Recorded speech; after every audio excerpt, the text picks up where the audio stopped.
আমি পড়ছি কবি ও লেখক দেবপ্রিয় চাকমার লিখিত বই ব্রিটিশ রেকর্ডে চাকমা জাতি, পৃষ্ঠা ৫৬-৫৭, চতুর্থ অধ্যায়। অধ্যায়ের নাম ব্রিটিশ কর্তৃক চাকমা ভূখণ্ড বেদখল ও প্রশাসনিক পুনর্গঠন।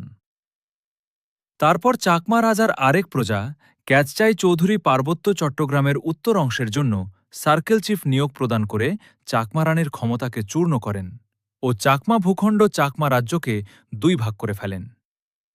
রাজা ত্রিদিব রায়ের মতে, she took another measure to preempt further aggrandizement of the rapacious English under Lewin, who had diminished her territory in the northwest by creating the Mong Circle.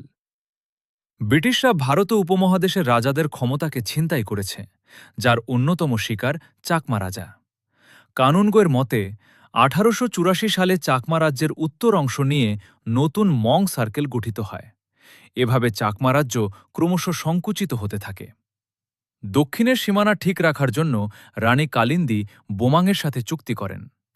রাজা ত্রিদিব রায়ের মতে, she sought to protect her southern borders from further depredations of Lewin by entering into a written treaty with the Bohmong Raja in 1869, defining her southern border and recognizing the Bohmong's dominions in the hill tracts as south of the Sangu River.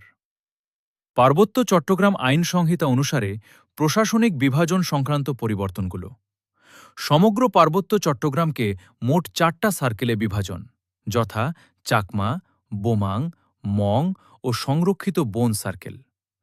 প্রশাসনিক সুবিধার্থে পার্বত্য চট্টগ্রামের ৩টি সার্কেলকে মোট ৩৩টা ব্লকে, ব্লককে আবার তালুকে এবং তালুককে আবার কোককে আবার মৌজায় বিভাজন।